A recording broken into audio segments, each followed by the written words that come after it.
Fox 61 News at 10 starts now. Tonight at 10, the final campaign day. We'll hear how candidates are making their final push to Connecticut voters before hitting the polls tomorrow. It's no mystery that on the internet you could buy almost anything, legal or not. Glock switches causing deadly problems across our state. In a special report, we look at what's being done to stop these small devices making guns even more dangerous. I think there's hopefully going to be a very lucky person here tonight in Connecticut. And a record jackpot. The largest lottery prize in U.S. history could be won tonight. What you need to know before those winning numbers are picked. That and more coming up on the Fox 61 News at 10. But we begin at 10 with polls opening in 8 hours in the 2022 midterm election.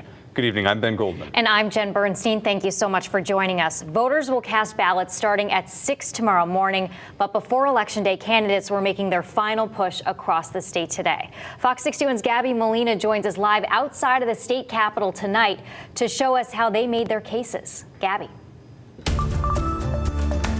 Jen and Ben, today was not only an opportunity for these candidates to speak to voters, but also just to get everyone very excited about exercising their right to vote, with candidates from both major parties hopeful that there's going to be a big turnout at the polls tomorrow. Candidates who will be on the ballot Tuesday, taking one last opportunity to try to reach voters. I'm telling you, we're going to win this election. People need to get out and vote. The only way we're going to change Connecticut is to change the governor. Look, I've been working my heart out for 4 years as your governor and a number of months here as a candidate. Now it's up to you. And I just really hope people pay attention to this vote and vote accordingly. In the race for governor, Democrat Ned Lamont is running for re-election, up against Republican Bob Stefanowski for a second time. Both candidates spent Monday touting their campaign promises to voters. In this building, there's a $6 billion slush fund. We need to put that money to use. We need to give it back to you. I got 100,000 jobs out there right now, ready to be filled, ready to give people the skills they need to take a job. At a Get Out the Vote event in New Haven, hosted by Democratic candidates, the spotlight was also on the races for who will represent Connecticut in Washington, D.C. Senator Richard Blumenthal, who's running against Republican Leora Levy, made his case for re-election. Women's reproductive freedoms are on the ballots, voting rights, and lowering the cost of living in Connecticut. Levy is endorsed by former President Donald Trump and describes herself as pro-life. We need common sense, pro-growth economic policies. We need a strong policy to support our police. In the House of Representatives, Congresswoman Rosa DeLauro is among those looking to serve another term. It's the economic issues that are really where people are concerned, and I think that Democrats have responded to those concerns and those challenges. DeLauro is running against Republican Leslie DeNardis, who has campaigned saying she stands for limited government and economic freedom. And again, the polls open just hours from now at 6 o'clock tomorrow morning. They're going to remain open until 8 o'clock. And a reminder here that you just have to be in line by 8 o'clock to be able to vote. Live at the state capitol, Gabby Molina, Fox 61 News. A windy election eve. Gabby, thank you so much.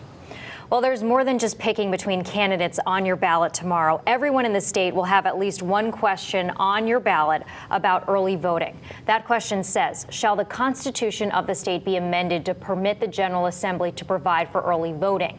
It sounds complicated, but it's not too complicated here. If you vote yes, it would allow the General Assembly to pass legislation that would establish early in-person voting. The wording in the state constitution would have to be changed for that to happen, which is why it's on your ballot. Connecticut is one of only 4 states without early in-person voting. And dozens of towns and cities have additional questions for voters, from term limits to budget approvals and whether to allow recreational marijuana sales. For example, Southington voters will decide whether the town should spend nearly $7 million to upgrade the high school's roof. One important question facing residents in the city of Bristol is whether to increase the term limit for the mayor's seat from 2 years to 4 years. There are plenty more important questions on ballots around the state. Make sure you take a look at your ballot before Tuesday so you have time to think before you cast your vote tomorrow. It's very easy to do. You can go right on the Secretary of the State's website and look it up by your town. All right, Fox 61 has you covered leading up to Election Day. Right now, text the word VOTE to the phone number that's on your screen, 860-527-6161. We'll send you back a link with our Fox 61 voter guide, and we'll have the latest results on Election Day and Election Night once those polls close and the ballots are tallied tomorrow night. It's going to be exciting. Okay. We are following some breaking news tonight. Police are investigating a homicide that happened in Hartford. It happened in the city's north end this evening. Fox 61's Brent Harden joining us live in the Breaking News Center tonight with what we know from the capital city right now. Brent. Ben and Jen, this is the second homicide in the capital city in the last couple of days. It is the 36th of this year, which is more than all of last year. Hartford police say this shooting happened on Nelson Street just before 5:30 this evening, and when officers arrived, they found a man in his 40s with several gunshot wounds. Now, just minutes before we came on air tonight, police released that man's name. 46-year-old Chester Gaston of West Hartford was rushed to St. Francis Hospital for treatment. Sadly, he did not make it, and there's no information about a suspect right now, but police say Gaston and the shooter likely knew each other. We know there's camera potential here from previous incidents, so we'll be doing that. That'd be the first thing we do. We have good coverage here from our city cameras as well as private. We'll be knocking on doors, so you can see the detectives here very shortly doing just that. And we have 2 potential witnesses that we've already have been speaking to, so we'll see where that takes us. Yeah, the Major Crimes Unit is at the scene as the investigation continues. Anyone with information about what happened should call Hartford Police, and we'll bring you updates as soon as we get them. In the Breaking News Center, I'm Brent Harden. Ben and Jen, back to you. All right, Brent, thank you. I'm going to move along here and get a check on the forecast. First things on the Weather Watch with Chief Meteorologist Rachel Frank. And I don't know, 80 degrees in November. It was nice, but did you just see Gabby Molina was live at the Capitol, and it looked incredibly windy out there, Rachel? Absolutely, and these are the winds of change. So today was the grand finale with our stretch of abnormal warmth in November, and now some cooler changes are moving in. You're taking a look at wind gusts anywhere between 20 to 30 miles per hour. Here's one last look at those high temperatures today in the 70s to right around 80 degrees in some areas. Records were broken in Bridgeport, not just broken, but shattered. 69 was the previous daily record high temperature. We beat that by 10 degrees. And not only that, it also happens to be the all-time November record for Bridgeport. We got close within a degree for the inland areas, but didn't quite break it. Temperatures right now are in the 50s, upper 40s in Torrington, and moving forward, it'll be cooler out there tonight with overnight lows dipping back into the upper 30s to right around 40 as we head towards daybreak, and low 40s for the Connecticut shoreline. So it's a beautiful day tomorrow, no doubt about it. Lots of sunshine, but temperatures will be 20 to 25 degrees cooler than it was outside today, with highs climbing into the low to mid 50s as we head through the afternoon, but nothing that can get in the way of getting out to vote. And we've got even cooler temperatures than this in the 7-day forecast. We also have some tropical rain, too. We'll step you through it. Full forecast coming up. Rachel, thank you. New at 10 tonight. A Norwich woman is dead tonight, 2 days after she was shot outside of an apartment complex. Norwich police say 30-year-old Jashira Pagan died this morning from a gunshot wound to the head. The shooting happened on West Thames Street at around 5:30 Saturday morning. It's believed to be a targeted attack, and the search is now on tonight for a suspect.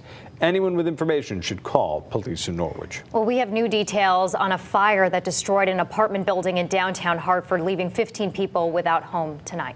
Firefighters first responded to the 4-story building on Jefferson Street just before 5:30 this evening. The fire marshal is looking into what started that fire.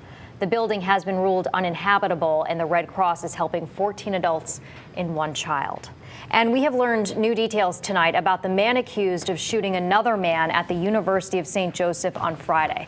An arrest warrant says that Darnell Barnes tried to kill his ex-girlfriend's lover.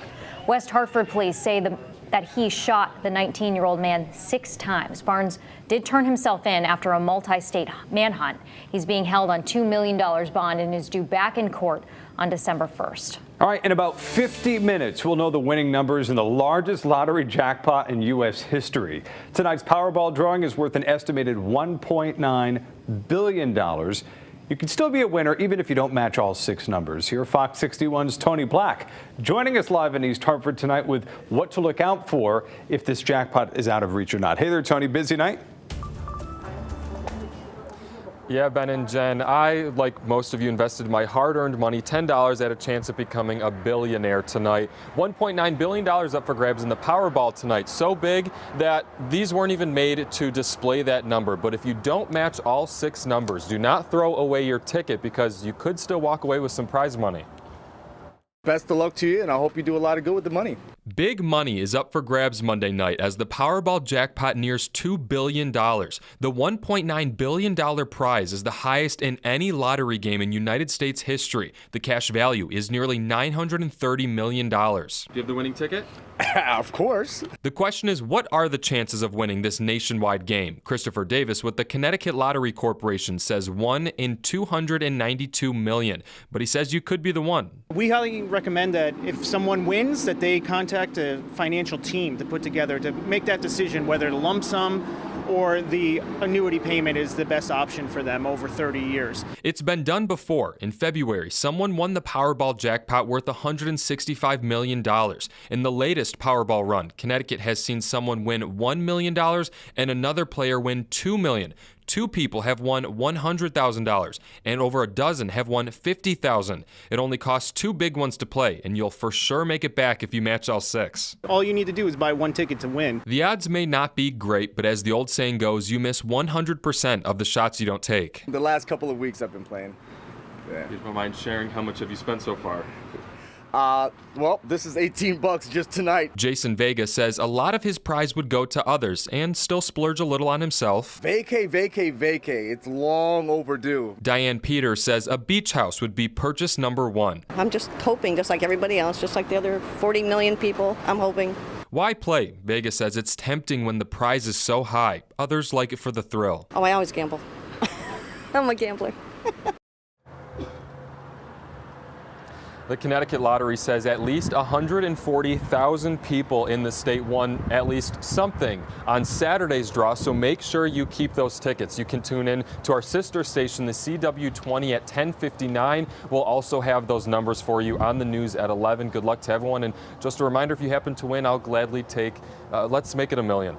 Live in East Hartford, Tony Black, Fox 61 News.